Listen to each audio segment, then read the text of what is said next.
E aí, auditório, vamos continuar aqui? Eu queria passar para vocês, entrar um pouco mais em algumas discussões. Eu falei muito sobre empregado, empregador, e eu queria que vocês entendessem a diferença entre ambos. Mas antes disso, eu queria falar sobre trabalho e emprego. O senso comum diz que, tem um ditado, acho que vocês já ouviram, que diz que todo mundo quer um emprego, mas ninguém quer um trabalho. Na verdade, tem um raso de razão nessa discussão aí. É como se vocês tivessem trabalho, o gênero, e emprego, a espécie. Como assim, professor? Confundi ainda mais. Veja, você tem o gênero Canis. Dentro do gênero Canis, você tem várias espécies. Você tem o cachorro, você tem o lobo, você tem a raposa.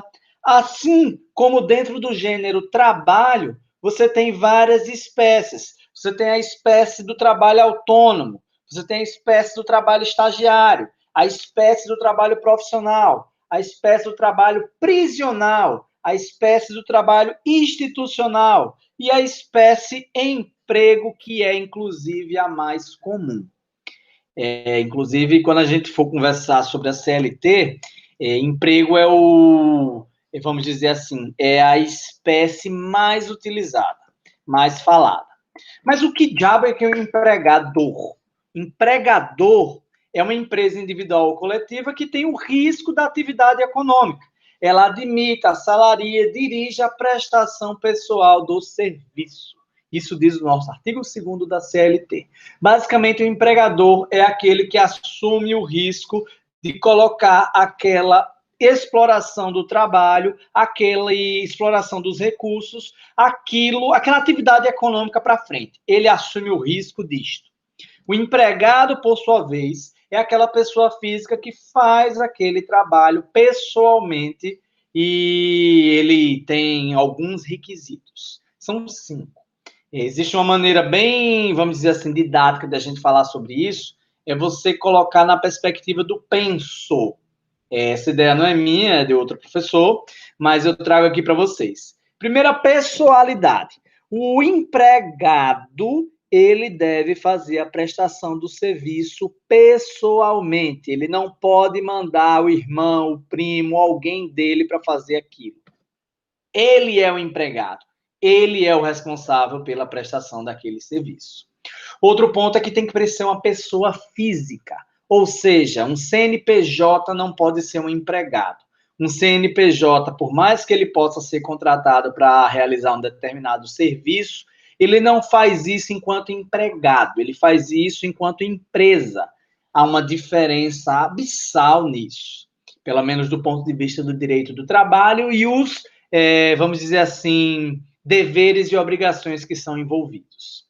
Ou seja, só CPF pode ser empregado, CNPJ nem a pau, Juvenal. O terceiro ponto do nosso penso é a não habitualidade. Ou seja, para ser empregado, não pode ser aquela história de que só faz de vez em quando, não. Tem que ter uma determinada frequência. Essa frequência, professor, tem que ser diária? Não necessariamente. Pode ser semanal, mensal, desde que haja uma frequência na prestação daquele serviço. O quarto ponto é a subordinação. Estou falando de hierarquia. E percebam que é uma hierarquia relacionada aos serviços que são prestados. E essa subordinação não é dizer amém, aleluia, irmão, para tudo que o empregador quiser que o empregado faça, não. Ordens que são ilegais não podem ser cumpridas. E você, como empregado, que fez algo ilegal porque seu empregador mandou, você vai responder sim, porque ordens que são ilegais não podem ser obedecidas e a desobediência delas não se caracteriza como quebra de subordinação. Por fim, o quinto requisito é a onerosidade. Não existe essa coisa de trabalho de graça. O trabalho voluntário é outra espécie, certo? O trabalho como empregado precisa ter um salário, precisa ter um retorno financeiro a respeito da prestação daquele serviço. Alguns requisitos entram no contrato individual do trabalho. Eu já expliquei que ele é um instrumento de direito privado, mas ele tem um pezinho no direito público, porque há interferência e muitas vezes o direito público precisa entrar nisso para garantir que não haverá vamos dizer assim, um exagero nessa diferença de forças que existe. Os abusos são coibidos, os abusos não podem continuar acontecendo, conforme a nossa CLT e nossa Constituição Federal sugere. E aí, essa relação ela tem requisitos. Ela precisa ser bilateral, por exemplo, ou seja, envolver as duas partes. Ela tem que ser comutativa e sinalagmática. Do que é que eu estou falando? Você tem direitos e deveres dos dois lados. E esses direitos e deveres precisam estar claramente expostos para que não haja expectativas frustradas de nenhum dos dois lados. Inclusive, essa relação precisa ser consensual. E ela tem que continuar no tempo. Você, empregado, não pode se sentir obrigado a fazer aquele contrato individual de trabalho valer. Senão isso seria escravidão, senão isso seria outra coisa. Não um contrato de trabalho nos moldes que a CLT prevê. Existem outras maneiras de ter um contrato. Quando você tem a sua carteira assinada, isso já é uma assinatura de contrato. Mas pode ser verbal também. Quando alguém te chama para prestar um serviço e atende aqueles requisitos do penso, você tem uma relação empregatícia. Ou seja, esse contrato de trabalho, por mais que ele não seja expresso, ou seja, formal, quando há um vínculo com esses requisitos que eu estou falando para vocês, você tem um contrato de trabalho, certo? Pelo menos é o que a nossa legislação prevê. A gente sabe que existem determinadas disfunções, mas isso é uma disfunção, não é a regra.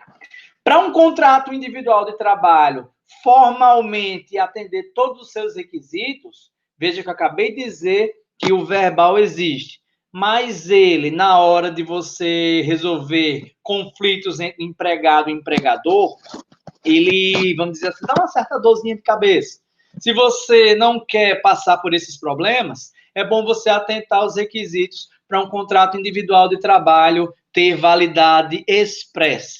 E aí você tem a sua carteira de trabalho registrada no INSS, você tem o seu FGTS, que é o Fundo de Garantia por Tempo de Serviço, pago mensalmente pelo empregador, e você tem o relatório social anual, o seu nome, a RAIS, ela é fornecida para o Ministério do Trabalho e, enfim, GNSS, você se configura como um assegurado para ter todos os seus direitos trabalhistas atendidos.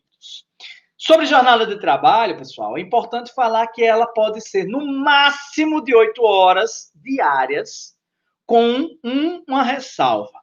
Existe a possibilidade de hora extraordinária, desde que seja no máximo 2 horas por dia.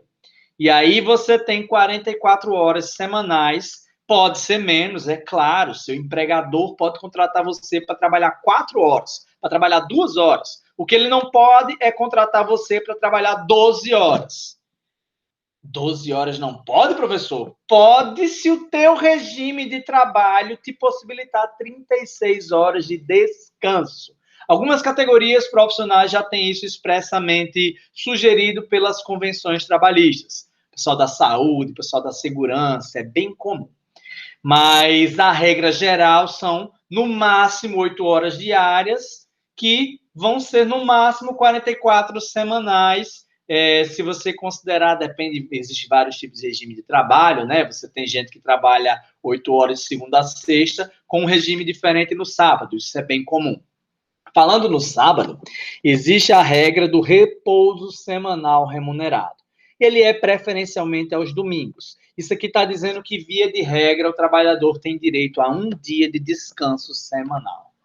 Pois é, pessoal, até Deus descansou no 7º dia, né? Via de regra, a gente também precisa descansar. Vou encerrar aqui e no próximo vídeo a gente encerra essa aula. Fique aí, viu? Fique aí, não saia não.